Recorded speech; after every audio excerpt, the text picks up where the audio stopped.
అధ్యక్ష ఒక్క మాట చెప్పదలుచుకున్నా అధ్యక్ష, నువ్వు ఆనాడు వైఎస్ జగన్మోహన్ రెడ్డి గారిని నీ ఇంటికి పిలిచి పంచపక్ష ప్రమాణాలు పెట్టి Rayalaseema lift irrigation per day 3 TMCకి టెండర్లు ఇచ్చి కాంట్రాక్టులు ఇచ్చి కమిషన్లు కొట్టి భుజం తట్టి వెన్ను తట్టి నువ్వు ప్రోత్సహిస్తే నేను చంద్రబాబు నాయుడు గారి మీద కేంద్ర ప్రభుత్వం మీద ఒత్తిడి తెచ్చి రాయలసీమ లిఫ్ట్ ఇరిగేషన్ ఆపిచ్చిన అధ్యక్ష. నా చరిత్ర ఇది, నీ నీతి గది. ఇవాళ నేను సూటిగా చెప్పదలుచుకునే వేదిక మీద నుంచి 2 రాష్ట్రాల మధ్యలో మంచి వాతావరణం ఉండాలని ఇప్పటి వరకు నేను సాధించిన విజయాన్ని కూడా నేను చెప్పుకోలేదు అధ్యక్ష.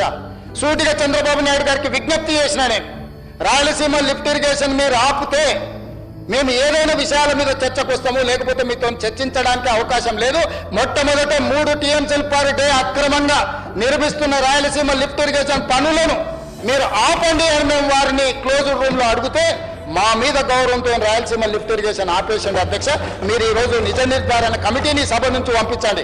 రాయలసీమ లిఫ్ట్ ఇరిగేషన్ పనులు ఆగినాయా లేదా? ఉత్తమ్ కుమార్ రెడ్డి గారు మంత్రి అయిన తర్వాత కాంగ్రెస్ అధికారంలోకి వచ్చిన తర్వాత ఆగిన వాళ్ళ నిజ నిర్ధారణ కమిటీ పంపించండి అధ్యక్ష. మీరు ఆదేశాలు ఇవ్వండి అధ్యక్ష ఈ సభ నుంచి.